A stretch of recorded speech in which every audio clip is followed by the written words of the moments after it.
All right, let's tackle verse 12, 1 Peter 1:12. Okay, let's read it. Hois apekalupthe hati uk heatois humen de die kanun alta hanun aneng ele humen dia ton euangelisamenon humais en pneumati hagio apostolenti ap urenu eis ha epithumusen angeloi parakupsai. Okay, let's translate that. So we have the to whom or to them it was revealed. Okay, did you see the theta eta there? To them, there's your dative plural. To them it was revealed that they themselves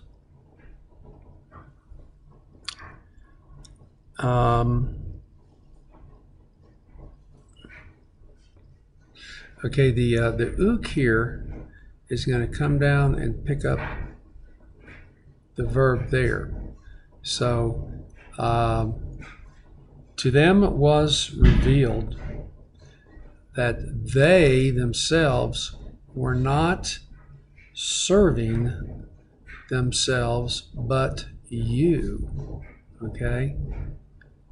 Or that they were not serving themselves but you. In these things, okay, then you pick up this pronoun here, which now has been announced to you through,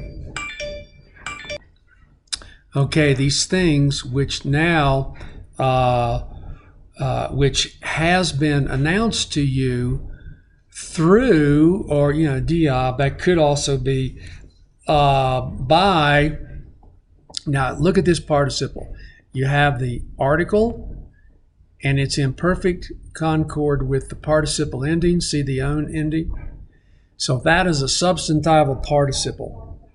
Anytime you see that article and the participle, just translate it like the ones who. And then you work out your gender and your, is it plural, is it singular? But just do the ones who. If you'll start with that, you'll nail it every time, okay? So, announced to you through the ones who preached, because it's euangelion, the ones who preached to you by the Holy Spirit, right?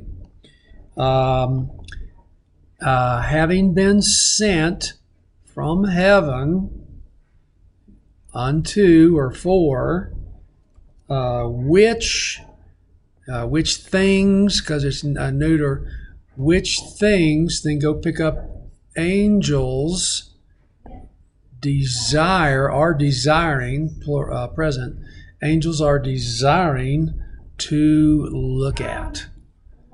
All right. Now let's get these verbs worked through here. Now we got a lot of them in this verse. This is a tough little verse. So let me get my other notes here so I can do this properly. Okay, the apokalupto, apekalupthe comes from the lexical form apokalupto. So what you have there is an aorist passive indicative, third singular, and we come over here with the sorry, I don't know where that line came from. That's these digital pens, man. Interesting. Apa, the omicron is going to drop out, and then you're going to add the augment, and then you're going to add the stem, which is ka Kaloopt. And now, when the stem, which is a pi, all right, when it is combined with theta, it goes to phi. So that is where that phi right here, see where I put the dot? That's where that phi comes from. So now let's kind of put this all together, and we'll take out that. Epikaloof. Let's change that to a phi. Epikaloof, and then you add your theta, eta ending. All right. So there you have it. There's one. All right, let's do the next one. Okay, diakoneo is your lexical form. It's an imperfect, active, indicative, third plural. So how do we get this thing? All right, well, let's see. We start out with the D. Now, the alpha is going to drop out. Okay? It drops as you then add the eta. Okay? So the alpha drops out, the alpha comes in. This is a the augment lengthens. So normally that'd be an epsilon, but it lengthens. Okay, so now let's go to what we have there. So we have the dA. Put the eta in here. So now we're looking pretty good there. Then we're going to add the kappa omicron nu.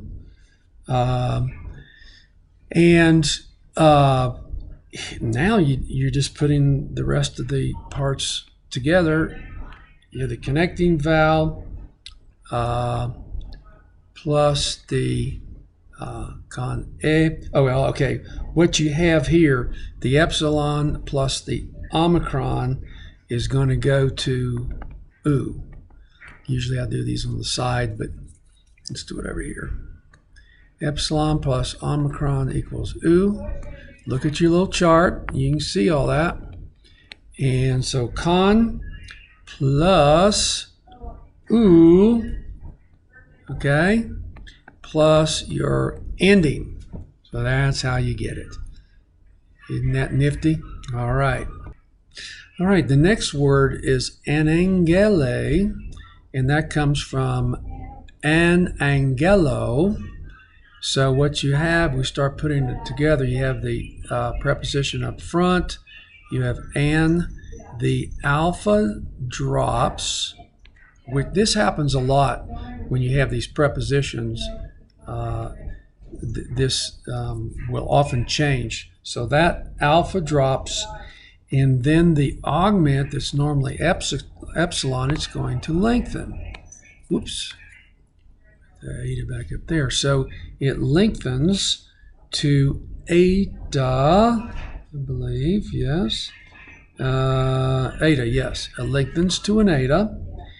And then you bring your stem in, gamma, gamma, epsilon, lambda. Now you've lost a lambda, which then makes this a second aorist.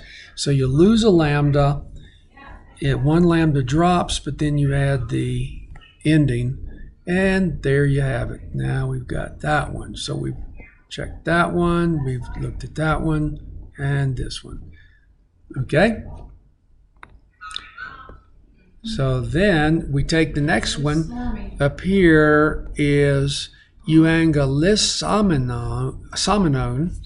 So we have the it's an aorist middle participle, genitive masculine plural. So we start out with the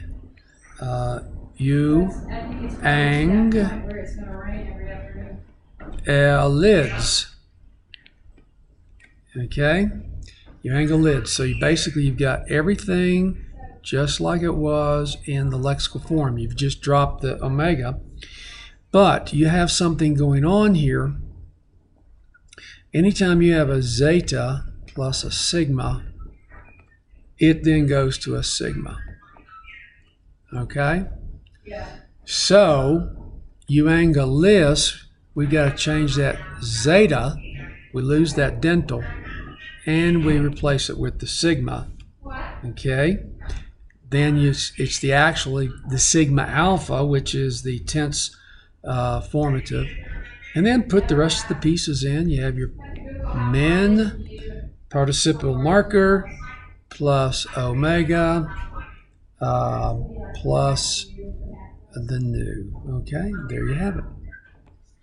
Okay, let's tackle the next one. We've got 3 to go. So let's look at this apostolenti. Apostolenti comes from apostello. We have an aorist passive participle, dative, nominative, singular. And we get that form. We start out here with the apa. Okay. And this time it's retaining that vowel, the apa. Then we add in the, plus the stem, st. Well, doesn't look so good. Let me try to get that off. There we go. Apostel. Sorry. Okay, what's happening here? We have a change of spelling. And often you can tell these if you go look at your principal parts. Look up apostello in the principal parts, and under the third, it'd be the 6th principal part, you can see the stem. There's no augment here, so you take the augment off in the principal part and it'll give you the spelling in the first person singular. So you have the apostol is your aorist form, second aorist stem. Then we're going to add the theta epsilon, which is the participle marker. But look, something's happening here. The theta is dropping out. Okay, and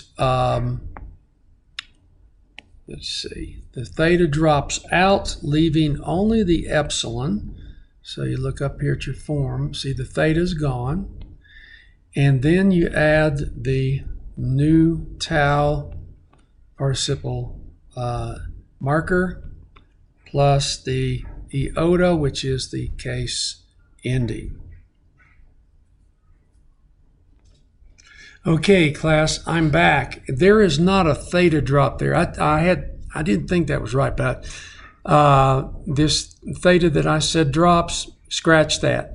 This is a second aorist because the stem has changed spelling, so there is no theta. So it's just, don't worry about the theta because it's not even in there. So you have an epsilon, nu tau, plus the iota, okay?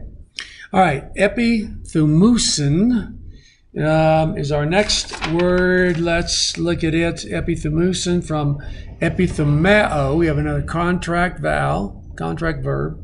So you have present active, indicative, third, plural. So we come in here with epi, thum, and then m, and then the the epsilon contract is going to interact with this oo of your ending, and it's going to go to oo. Okay, and so that's where you get this. You'll often see that circumflex like that. So it goes to oo, and the circumflex shows that contraction has taken place. That's not very clean, is it? Let me see if I can get that out of there. Okay, and put that upsilon in there, and circumflex, and then we just add the, okay, this then goes to epithymu, and we just put the rest of that ending on there, sigma, iota, and the case ending, okay? Now that's a movable nu, sorry, movable nu. Well, I butchered those two, eh? Okay, the next one is, I'm trying to hurry because we're getting too long here. I'm going to have to finish this on the next one because I'm out of time.